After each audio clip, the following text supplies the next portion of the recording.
गांव का एक छोटा सा घर। सुबह का समय। रघु लकड़ियों का गट्ठा बांधते हुए अपनी बेटी और पत्नी से बात कर रहा है। रघु, आज फिर इतनी दूर जंगल में जा रहे हो? क्यों अपनी जान खतरे में डालते हो? क्या हुआ जो इस बार पैसे कम मिले? हम जैसे तैसे गुजारा कर लेंगे। माया, तुम नहीं समझोगी। इस बार अगर लकड़ी की अच्छी कीमत नहीं मिली तो चंदा का इलाज कैसे करवाऊंगा? उसकी तबीयत दिन ब दिन बिगड़ती जा रही है। बाबा, मेरी फिक्र मत करो, मैं बिल्कुल ठीक हूँ। तू ठीक हो जाएगी बेटा, बस एक बार भगवान थोड़ा रहम कर दे। रघु की हालत गरीब है, लेकिन उसका दिल अमीर है। उसकी पत्नी माया मेहनती है और उसकी बेटी चंदा मासूम और बीमार है। चंदा की हंसी रघु का सबसे बड़ा सहारा है।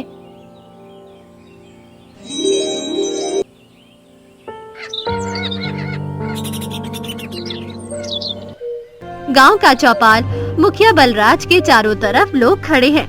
बलराज अपनी ताकत का प्रदर्शन कर रहा है। ये जंगल मेरी जागीर है। जो भी यहाँ लकड़ी काटना चाहता है उसे मेरी इजाजत लेनी होगी, और इजाजत फ्री में नहीं मिलेगी, समझ गए? लेकिन मालिक, वहाँ जंगल में डरावनी चीजें होती हैं। कई लोग वहाँ गए तो लेकिन वापस नहीं लौटे। डरावनी चीजें? जो डरपोक है उनके लिए डरावनी है, लेकिन जो मेरे जैसे हैं उनके लिए जंगल दौलत है। बलराज रघु को बुलाता है। रघु चौपाल पर पहुंचता है।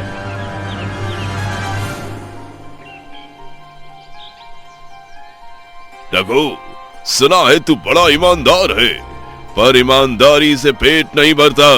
अगर चाहता है कि तेरी बेटी का इलाज हो तो अंधकार वन में जा और वहां से वो लकड़ी ला जो अब तक कोई नहीं ला पाया। मालिक, वो जंगल तो श्रापित है। वहाँ जाने का मतलब मौत को बुलावा देना है। अगर नहीं गया तो तेरी बेटी का इलाज कैसे होगा? सोच ले, तेरे पास कोई और रास्ता नहीं है। रघु की आंखों में असमंजस और डर साफ झलकता है। रघु घर लौटता है। रात का समय, चांदनी रात है। गांव के बुजुर्ग पास ही बैठकर अंधकार वन की कहानियां सुना रहे हैं। अंधकार वन में मत जाना, वहाँ जाने वाले कभी वापस नहीं आते। कहते हैं वह एक श्रापित वृक्ष है, लोगों की आत्माएं निगल जाता है। हाँ, और वहाँ अजीब अजीब आवाजें आती हैं, जैसे कोई तुम्हें बुला रहा हो, पर अगर जवाब दिया तो तुम्हारी मौत निश्चित है। रघु पास खड़ा उनकी बातें सुन रहा है। उसका चेहरा भाव शून्य है। मेरी बेटी का इलाज मेरे डर से बड़ा है, मुझे जाना ही होगा। सुबह का समय। रघु लकड़ी काटने के औजार तैयार कर रहा है। माया उसे रोकने की कोशिश करती है। रघु, मत जाओ रघु, मुझे तुम्हारी जान से ज्यादा कुछ नहीं चाहिए। माया, मैं जानता हूँ कि वहाँ जाना मौत को गले लगाना है, लेकिन अगर मैं कुछ नहीं करता तो हमारी चंदा मर जाएगी। ये पिता का फर्ज है, मुझे जाने दो। चंदा दरवाजे पर खड़ी अपने बाबा को देख रही है। उसकी मासूम आंखें रघु को और मजबूर कर देती है। रघु अपने डर पर काबू पाते हुए अंधकार वन की ओर चल पड़ता है।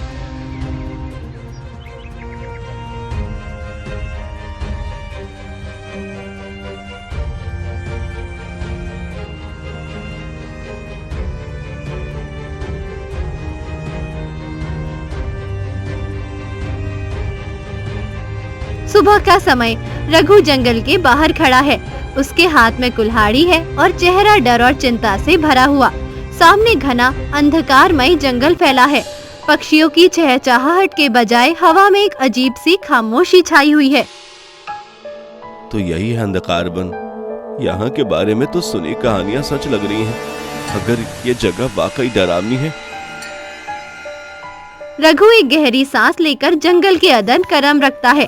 पेड़ इतने घने होते हैं कि सूरज की रोशनी तक जमीन पर नहीं पहुंचती।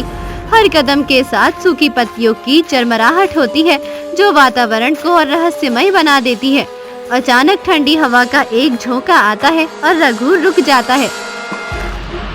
ये हवा इतनी ठंडी क्यों लग रही है? और ये खामोशी, जैसे ये जंगल मुझे अंदर ना आने की चेतावनी दे रहा हो। रघु आगे बढ़ता है। चारों ओर पेड़ों की शाखाएं आपस में उलझी हुई है। जैसे जैसे वो जंगल के अंदर जाता है, एक हल्की सी फुसफुसाहट सुनाई देती है। रघु, रघु, इस रास्ते से मत जाओ, वापस लौट जाओ। कौन बोल रहा है? कौन बोल रहा है? कोई जवाब नहीं मिलता, लेकिन वो फुसफुसाहट तेज हो जाती है। रघु इधर उधर देखता है, लेकिन उसे कोई नहीं दिखता। उसका दिल तेजी से धड़क रहा है। अगर कोई मजाक कर रहा है तो बंद करो, मुझे मेरे काम से मत रोको। रघु आगे बढ़ने लगता है, लेकिन आवाज और तेज हो जाती है। उसे समझ नहीं आता कि आवाज उसे सही रास्ता दिखा रही है या भटकाने की कोशिश कर रही है। रघु एक बड़े पेड़ के पास रुकता है। उसके चारों ओर घना अंधेरा है। वो महसूस करता है कि कोई उसे देख रहा है। ये कैसा अजीब एहसास है, जैसे कोई मेरी हर हरकत को देख रहा हो। वो बार बार पीछे मुड़कर देखता है, लेकिन वहाँ कोई नहीं होता। लेकिन झाड़ियों के बीच हलचल होती है। कौन है वहाँ? बाहर आओ, छुपने की जरूरत नहीं। कोई जवाब नहीं आता। रघु अपनी कुल्हाड़ी को कसकर पकड़ लेता है और आगे बढ़ने लगता है, पर उसकी हरकतों को जैसे कई आंखें देख रही हो, ऐसा एहसास लगातार बना रहता है। कुछ देर बाद रघु एक खुली जगह पर पहुंचता है। वहाँ एक विशाल और भयानक पेड़ खड़ा है। उसकी शाखाएं हवा में जैसे लहर नहीं रही थी, बल्कि किसी को पकड़ने के लिए बढ़ रही थी। पेड़ की छाल पर अजीब आकृतियां थी, जो मानव चेहरों जैसी दिखाई दे रही थी। ये पेड़ कैसा है? इसकी शाखाएं और ये चेहरे, क्या यही वो श्रापित वृक्ष है जिसके बारे में बुजुर्ग कहते थे? जैसे ही रघु पेड़ के पास पहुंचता है, हवा अचानक थम जाती है। पक्षियों और जानवरों की आवाजें पूरी तरह गायब हो जाती है। पूरा माहौल जैसे ठहर जाता है। ये जगह, ये तो जैसे समय को रोकने वाली लग रही है। क्या यह पेड़ सच में श्रापित है? पेड़ से एक धीमी धीमी गूंजती हुई आवाज आती है, जो रघु को डराने लगती है। तू क्यों आया है यहाँ रघु? तुझे चेतावनी दी गई थी ना? मैं अपनी बेटी के लिए लकड़ी लेने आया हूँ, उसे बचाना है, मुझे माफ करे। पेड़ से एक ठंडी हवा निकलती है और उसकी शाखाएं अचानक हिलने लगती है। रघु को ऐसा लगता है कि वह कहीं जड़ हो गया है। रघु डर से अपनी कुल्हाड़ी फेंक देता है। तभी पेड़ों की शाखाएं झुकने लगती है और एक रहस्यमय रोशनी रघु के पास आती है। रोशनी से एक धीमी लेकिन शांतिपूर्ण आवाज सुनाई देती है। रघु, मत डर, ये जंगल तुझे परख रहा है। तेरी नीयत सही है। मैं इस जंगल का रक्षक हूँ। कौन हो तुम? क्या तुम मेरी मदद करोगे? ये पेड़ शापित है। जो यहाँ आया उसने लालच के लिए कदम रखा, लेकिन तू अपने परिवार के लिए आया है। तुझे रास्ता मिलेगा, लेकिन आगे का सफर आसान नहीं होगा।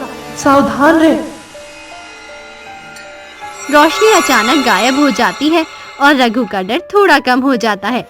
वो पेड़ के पास से गुजरता है, लेकिन उसे एहसास होता है कि इस जंगल के रहस्य कहीं गहरे हैं। रघु जंगल के गहरे हिस्से में पहुंच चुका है। वातावरण और भी भयावह हो चुका है। ठंडी हवा और अजीब आवाजें उसे चारों ओर से घेर लेती है। सामने एक गहरी गुफा दिखाई देती है। गुफा के बाहर चट्टानों पर अजीब आकृतियां बनी हैं, जो डरावनी हैं। ये गुफा कैसी है? यहाँ से गुजरना तो पड़ेगा, लेकिन ये जगह, जैसे यहाँ कुछ है जो मुझे रोकना चाहता है।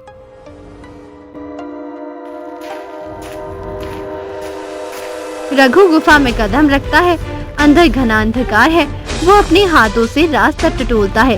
तभी गुफा की दीवारों पर भूतों की आकृतियाँ उभरने लगती है। वे धीरे धीरे चलने लगती है और रघु को घेर लेती है। रघु, लौट जाओ। ये जगह तेरे लिए नहीं है। तुझे यहाँ से बचकर जाने नहीं देंगे। चाहे कुछ भी हो जाए, मैं यहाँ से वापस नहीं जाऊंगा। मेरी बेटी बीमार है और मुझे उसके लिए लकड़ी ले जानी है। मुझे मत रोको। भूत और पास आ जाते हैं। वे रघु के चारों ओर मंडराने लगते हैं। वो कांपता है लेकिन हिम्मत नहीं हारता।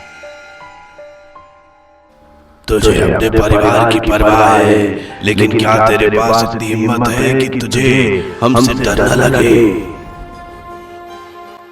मुझे डर है, लेकिन मेरा प्यार मेरे डर से बड़ा है। तुम मुझे नहीं रोक सकते हो। ये सुनते ही गुफा की दीवारें हिलने लगती है। भूत गायब हो जाते हैं। गुफा का रास्ता साफ हो जाता है। रघु हाँफता हुआ बाहर निकलता है। रघु गुफा पार करके आगे बढ़ता है। सामने एक चमकदार झरना दिखाई देता है। झरने के चारों ओर सोने और चांदी के सिक्के, गहने और रत्न बिखरे पड़े हैं। रघु की आंखें चौंधिया जाती हैं। इतना सारा सोना, अगर मैं इसे ले जाऊं तो मेरी गरीबी हमेशा के लिए खत्म हो जाएगी। माया और चंदा को कभी किसी चीज की कमी नहीं होगी। ये सिक्कों को उठाने के लिए झुकता है। तभी झरने के पास से एक आवाज आती है। रघु, यह सोना तेरी गरीबी मिटा सकता है, लेकिन याद रख, इसे छूते ही तेरा उद्देश्य बदल जाएगा। तुझे यह चुनना होगा कि तुझे लालच चाहिए या अपने परिवार के लिए लकड़ी। उसके मन में माया और चंदा का चेहरा आता है। उसकी आंखों में आंसू भर आते हैं। वो सिक्कों को उठाने के लिए हाथ बढ़ाता है, लेकिन फिर ठहर जाता है। नहीं, ये सोना मेरे उद्देश्य को कमजोर करेगा। मैं यहाँ अपनी बेटी के लिए लकड़ी लेने आया हूँ, ना कि अपनी गरीबी को मिटाने। मुझे इस लालच से बचना होगा।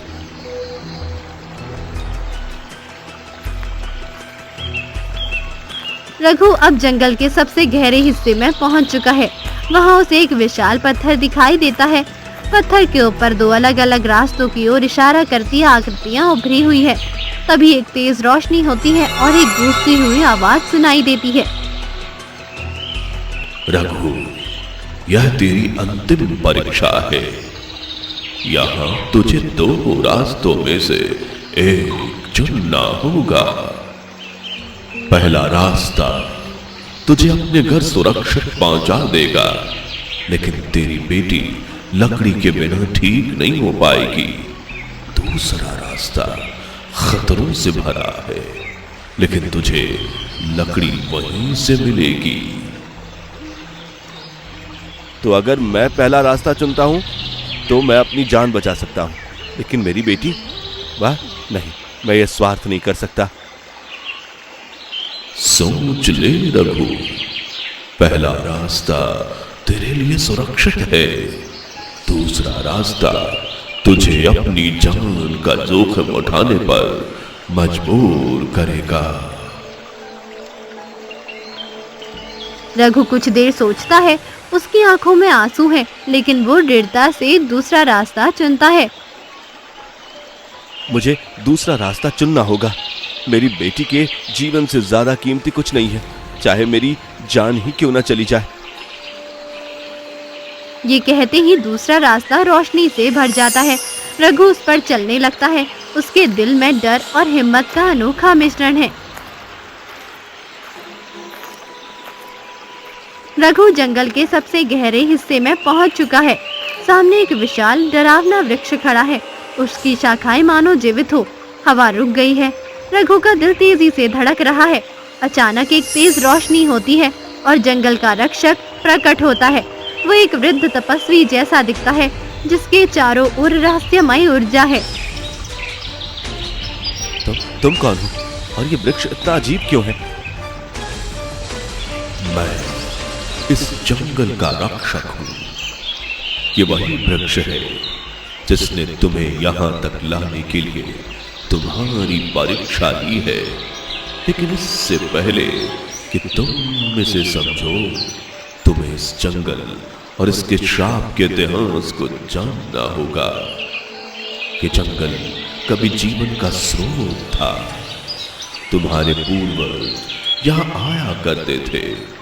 ये जंगल उन्हें फल, लकड़ी और औषधियां देता था, लेकिन लालच ने उन्हें अंधा कर दिया।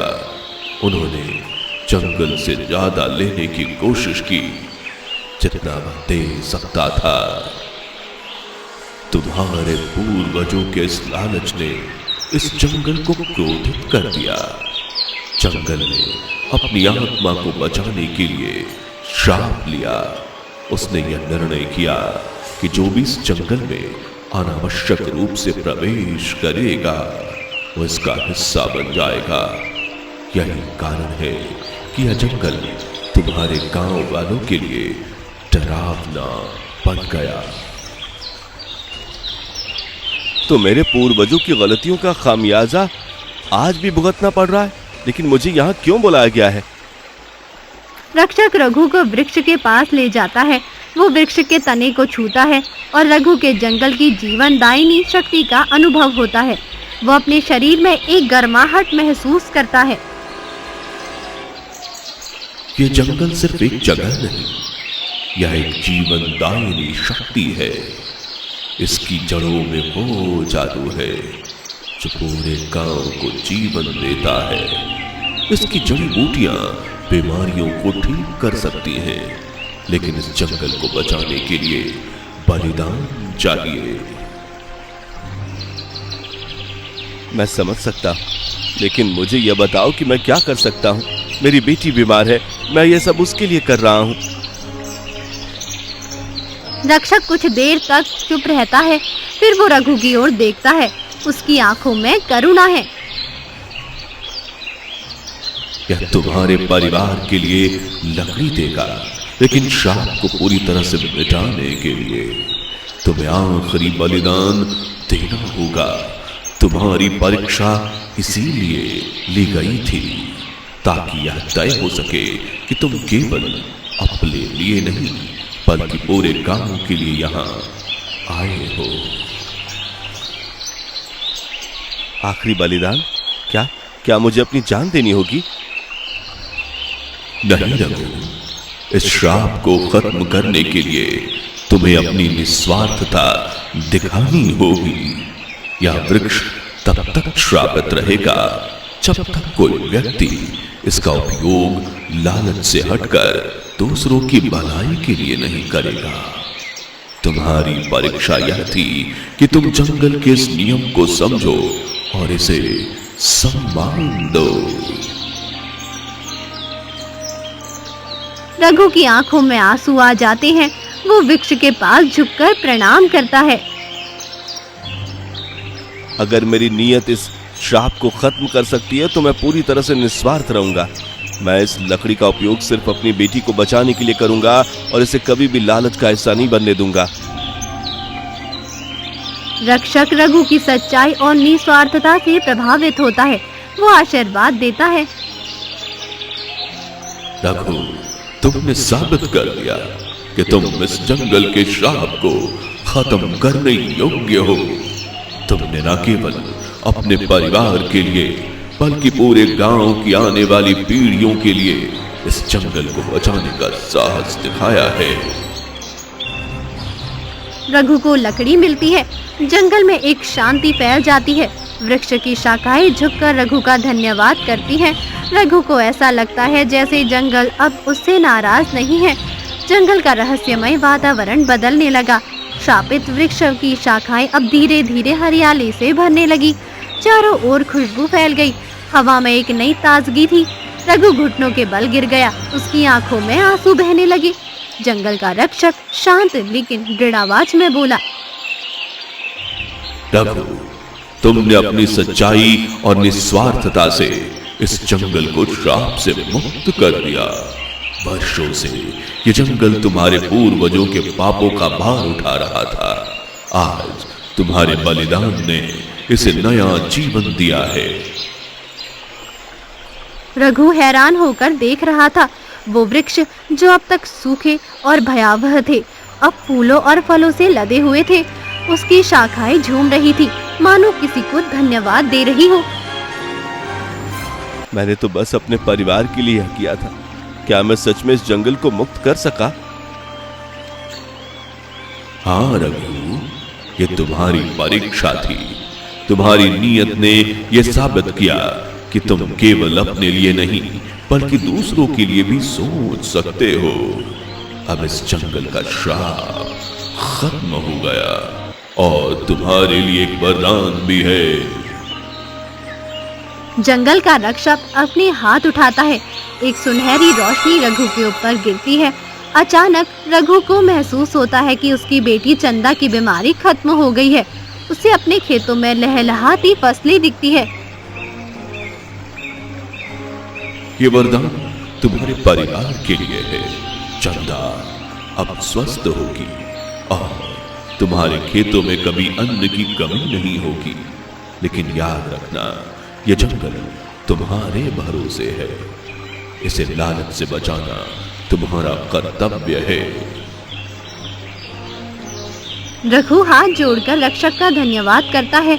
उसकी आंखों में खुशी और कृतज्ञता के आंसू है। वो वापस गांव जाने के लिए तैयार होता है।